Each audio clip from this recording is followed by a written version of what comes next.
کے اعتبار سے اس کے پاس دولت کم ہے اور تمہارے پاس زیادہ ہے اور تم اپنے پڑوسی کی طرف توجہ نہیں دیتے، تو یہ تمہیں کس دین نے سمجھا دی یہ بات کہ تم اس کی طرف سے آنکھیں پھیر لو؟ یہ میرے پیارے پیغمبر نبی علیہ السلام ہیں کہ وہ مسجد نبوی میں تشریف رکھتے ہیں۔ ایک غیر مسلم نے آ کے کہا، اے اللہ کے نبی کچھ کھانا کھلائیے، میں بھوکا ہوں۔ نبی علیہ السلام نے کہا کہ ان کے لیے کھانے کا انتظام کرو، جبکہ خود فاقے کے صحت ہے، فوراً اس غیر مسلم کے لیے کھانے کا انتظام کیا گیا ہے۔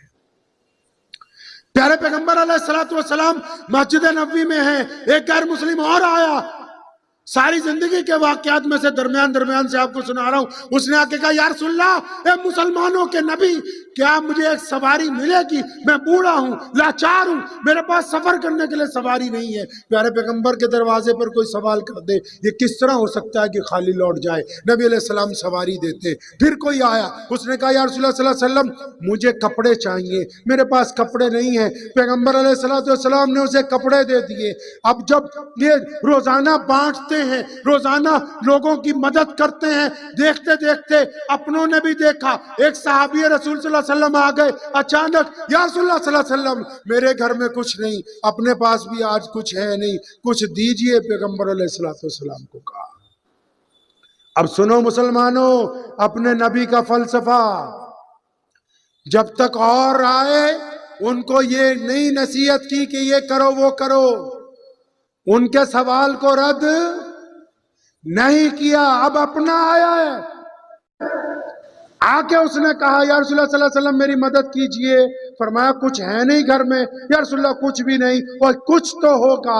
یا رسول اللہ صلی اللہ علیہ وسلم کچھ بھی نہیں۔ اچھا یہ کندھے پہ چادر ڈال رکھی، یہ کس کی؟ یا رسول اللہ یہ تو میری ہے۔ وہ گندی سی چادر، میلی چادر، پھٹی ہوئی چادر محمد رسول اللہ نے پکڑ لی ہاتھ میں اور بلند کی صحابہ کے سامنے۔ فرمایا کوئی ہے جو اس کی قیمت دے دے؟ فلسفہ سمجھے اپنے نبی علیہ السلام کا، ہے کوئی اس کی قیمت دے دے؟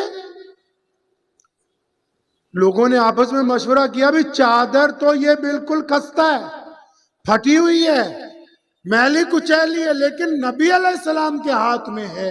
تو کسی نے کہا، یا رسول اللہ 1 دینار دیں گے۔ فرمایا نہیں یہ کم ہے۔ کسی اور نے کہا، یا رسول اللہ 2 دینار۔ فرمایا ہاں یہ قیمت ٹھیک ہے۔ 2 دینار میں وہ چادر دے دی گئی۔ وہ 2 دینار لیے، اس بندے کو پکڑائے، فرمایا 1 دینار کا راشن لے لے، 1 دینار کا راشن لو، گھر پہ جاؤ کھانا بناؤ، خود بھی کھاؤ بچوں کو بھی کھلاؤ۔ اور 1 دینار کی کلاڑی خرید کے لا، کلاڑی خرید کے لایا، اس میں دستہ لگایا۔ نبی علیہ السلام نے اپنے مبارک ہاتھوں سے فرمایا چل روزانہ جنگل میں جا، لکڑیاں کاٹ کے مدینے کی بستی میں، مدینے کے بازار میں لا کے بیچا کر، خود بھی کھا اور دوسروں کو بھی کھلا۔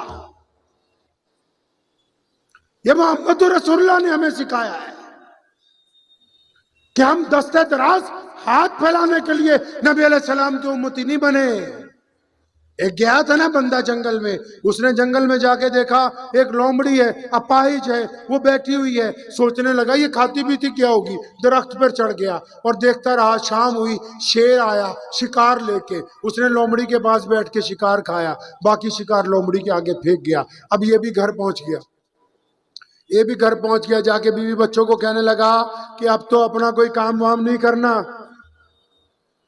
اللہ نے تو رزق کا وعدہ کر رکھا ہے۔ میں جنگل میں دیکھ آیا لومڑی کو پولیو ہوا ہے، اس کے لیے بھی ایک شیر کی ڈیوٹی لگا رکھی ہے۔ اب کسی نے جا کے مفتی احمد صاحب کو جا کے کہا مولانا، وہ تو کہتا ہے کام وام کچھ نہیں۔ اب یہ گھر سے نکلے، اس کے پاس گئے، ارے میاں کیا بات ہو گئی؟ فرمایا حضرت میں تو جنگل میں گیا تھا، میں نے دیکھا اللہ نے رزق کا وعدہ کر رکھا ہے، اب وہ لومڑی کو شیر جا کے کھلا رہا ہے، ہم بھی کہیں نہیں جائیں گے، کچھ نہ کچھ تو رزق آتا جائے گا۔ تو حضرت مفتی صاحب نے کہا ارے بیوقوف، شیر بن شیر، لومڑی نہ بن، خود بھی کھا اور دوسروں کو بھی